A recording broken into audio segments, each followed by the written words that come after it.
18 years ago, an 11-year-old girl disappeared while waiting for her school bus just steps from her home in Meyers, California.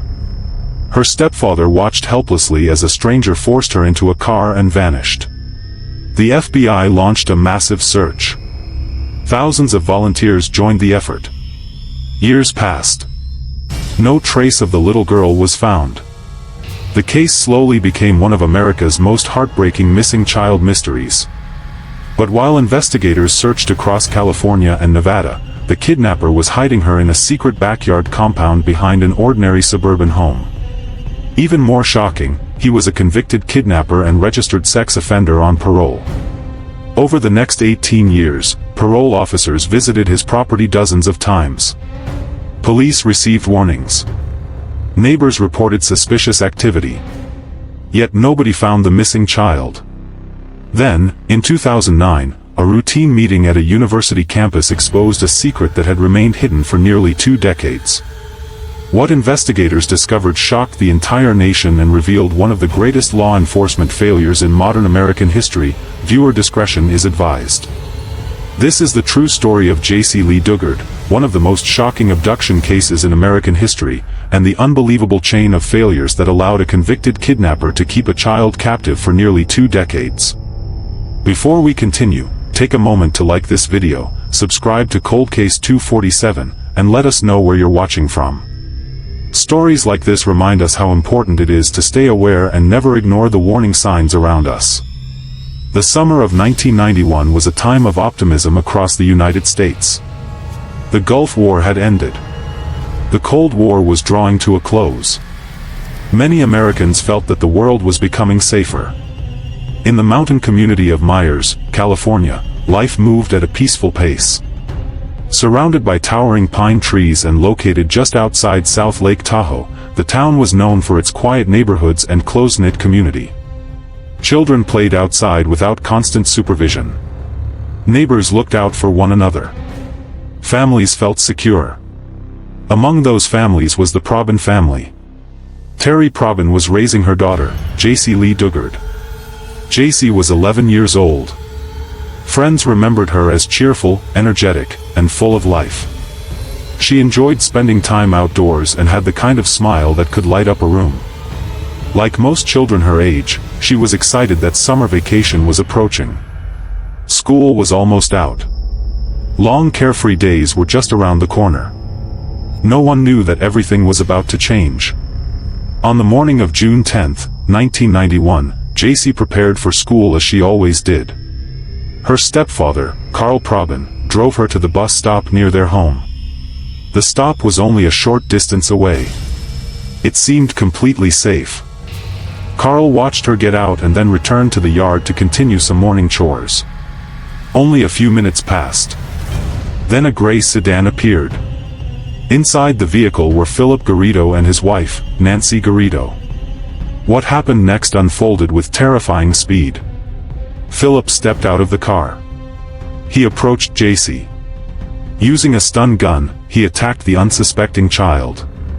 Disoriented and frightened, she had little chance to resist. Philip forced her into the vehicle. Nancy remained behind the wheel. The car accelerated away. Carl looked up and witnessed the horrifying scene. At first, he struggled to understand what he was seeing. Then panic took over. He rushed to his bicycle and began chasing the vehicle. He pedaled as fast as he could. But the car quickly disappeared. Within moments, it was gone. JAYCEE was gone. The nightmare had begun. Authorities launched an immediate response. Police officers flooded the area. The Federal Bureau of Investigation joined the search. Volunteers arrived from surrounding communities. Search dogs combed through forests. Helicopters scanned the landscape from above. Roadblocks were established. Tips poured in from across California and neighboring states. Everyone hoped the child would be found quickly. But every lead seemed to end in disappointment. Witnesses described a gray sedan. Some recalled seeing a man force a child into a vehicle. Yet nobody had obtained a license plate number. No one could provide enough information to identify the kidnappers. Investigators worked tirelessly. Days turned into weeks. Weeks turned into months. The search expanded, but the answers never came. For JAYCEE's family, every passing day brought fresh pain. Terry Probin refused to stop hoping. She believed her daughter was still alive. Many people admired her determination. Others quietly feared the worst. As the months became years, the case grew colder. The media attention gradually faded. News stories replaced old headlines. Yet Terry never stopped searching. She never stopped believing. What she could not know was that her daughter was still alive. And she was much closer than anyone imagined. While investigators searched across large areas of California and Nevada, Philip Garrido was living a seemingly ordinary life in Antioch, California. The city sat hundreds of miles away from Meyers. To neighbors, Garrido appeared unusual but not necessarily dangerous. Few people understood the true extent of his criminal past. Years earlier, Garrido had committed a violent kidnapping and sexual assault. His crimes were so severe that he received a lengthy prison sentence. Many assumed he would spend the rest of his life incarcerated. Instead, he was eventually released. By the time JAYCEE disappeared, he was living under federal parole supervision. Authorities knew exactly who he was. They knew his history. They knew he had previously kidnapped a woman. They knew he posed a serious risk. Yet he remained free. The woman he had attacked years earlier had even warned officials about him. She believed he remained dangerous. She feared he could harm someone again. Her concerns did not lead to stronger supervision. The warnings were effectively ignored. Then JAYCEE vanished. No one connected the disappearance to Philip Garrido.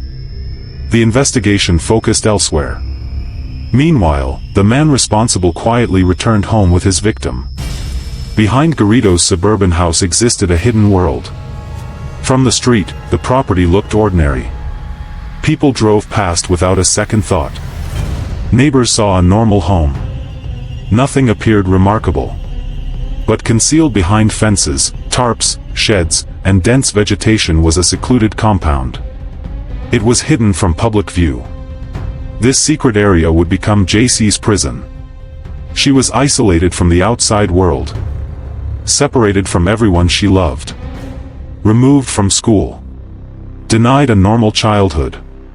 Her entire existence became confined to the environment Garrido controlled. Days blended into weeks. Weeks blended into months. Months became years. For JAYCEE, the outside world slowly became a distant memory. She was still a child. Yet she was forced to adapt to unimaginable circumstances. Garrido exercised complete control over her life. He dictated what she could do. What she could see. Who she could speak to. The isolation was relentless. As time passed, JAYCEE endured repeated abuse. The trauma was continuous. The child who had once waited at a school bus stop was forced to survive in a reality she never chose. Eventually, she became a teenager. Then something happened that changed her perspective on survival. At the age of 14, she gave birth to a daughter. The birth took place within the hidden compound.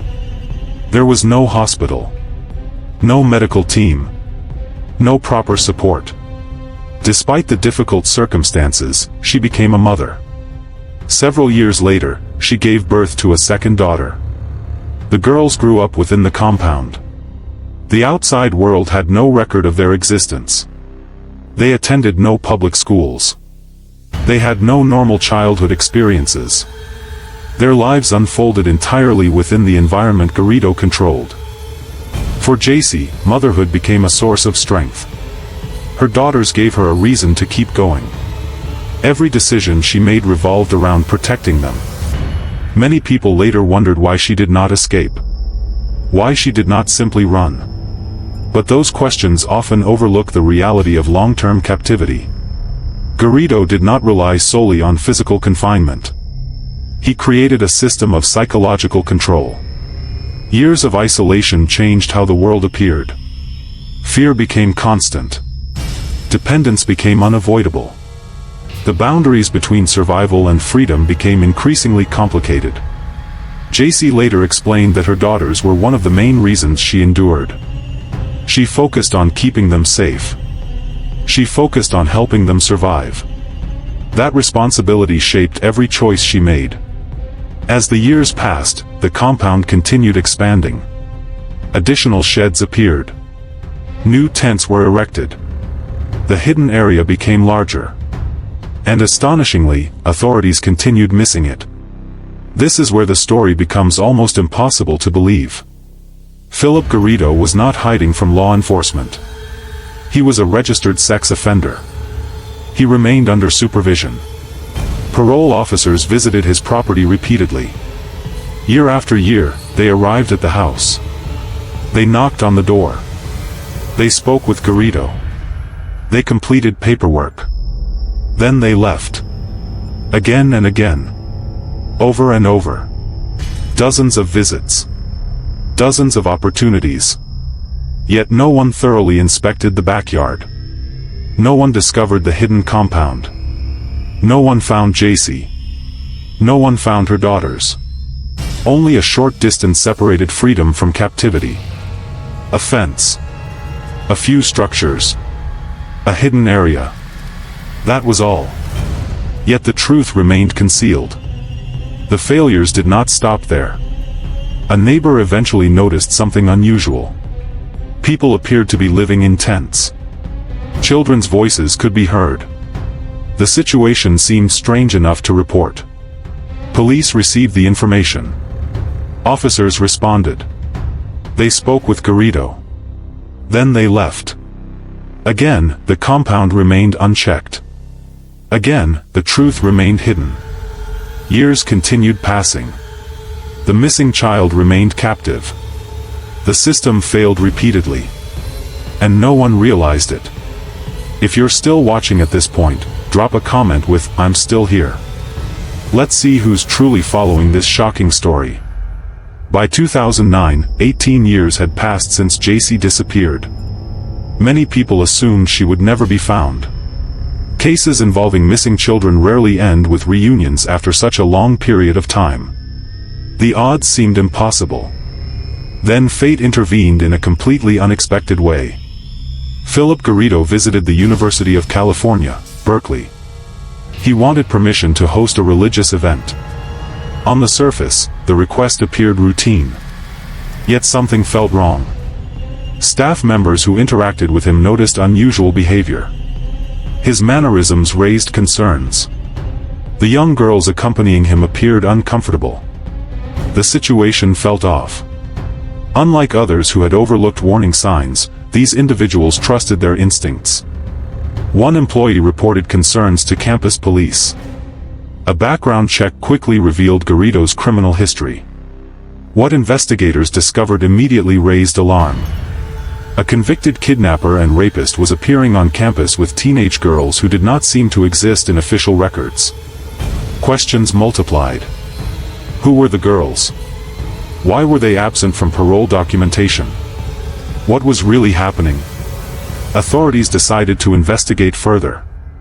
That decision changed everything. Garrido was instructed to appear at a parole office. When he arrived, he brought Nancy Garrido, the two girls, and a young woman. He claimed the young woman was a relative. Investigators separated everyone for questioning. As interviews progressed, inconsistencies emerged. Stories did not match. Details conflicted. The pressure increased. Then the truth finally surfaced. The young woman revealed who she really was. She was JAYCEE Lee Dugard, the missing child from 1991. The girl whose disappearance had devastated an entire community. The victim authorities had searched for during nearly 2 decades. The child everyone feared would never be found. After 18 years, she was alive. The revelation stunned investigators. Even seasoned law enforcement officers struggled to process what they were hearing. The impossible had happened. One of the longest-running child abduction mysteries in the nation had suddenly been solved. JAYCEE and her daughters were immediately placed under protection. For the first time in nearly 2 decades, they were free from Garrido's control. Then came one of the most emotional moments in the entire case. Authorities arranged a phone call between JAYCEE and her mother. 18 years had passed since they last heard each other's voices. Imagine that moment. A mother who never stopped believing. A daughter who never stopped surviving. Separated for nearly 2 decades. Finally connected again. The following day, they reunited in person. There were tears. There was laughter. There was disbelief. There was overwhelming relief. For Terry Probin, the daughter she had spent years searching for was finally home. For JAYCEE, a chapter of unimaginable suffering had finally ended.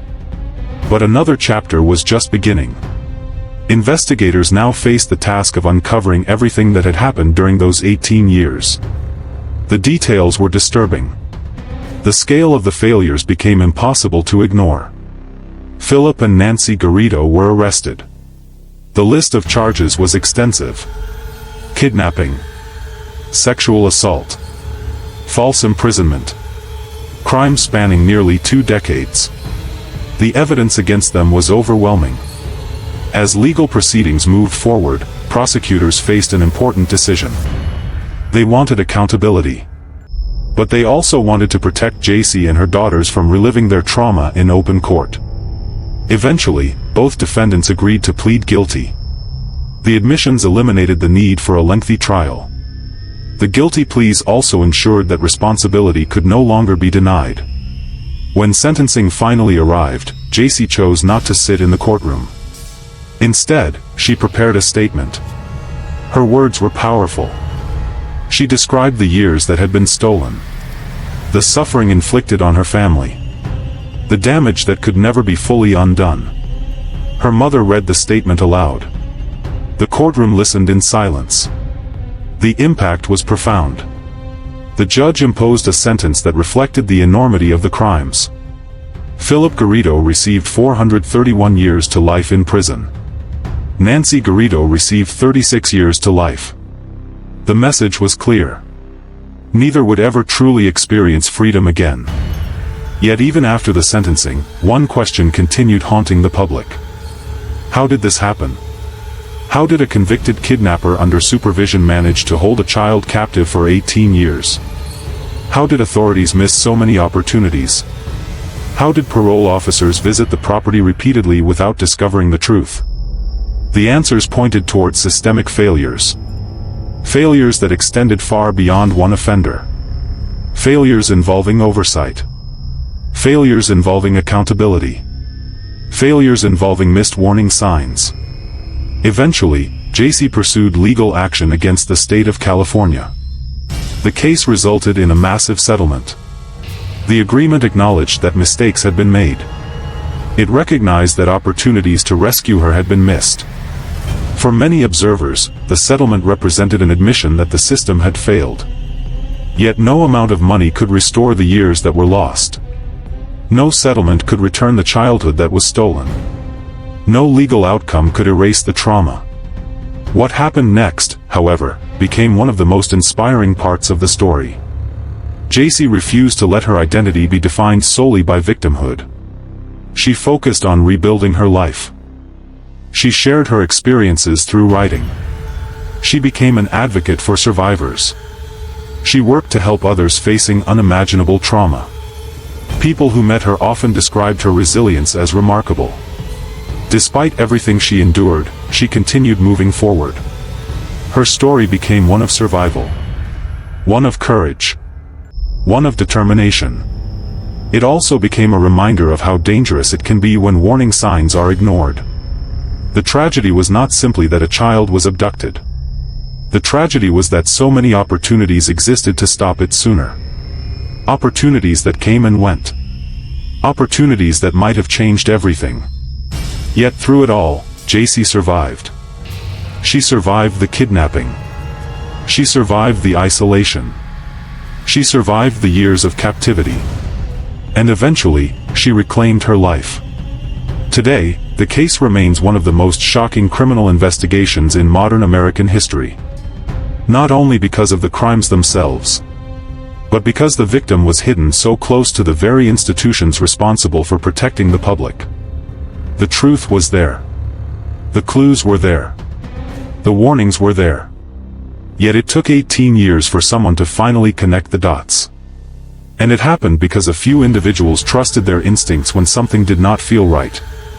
That decision changed the course of history. It ended a nightmare. It reunited a family. And it exposed failures that many believed could never happen.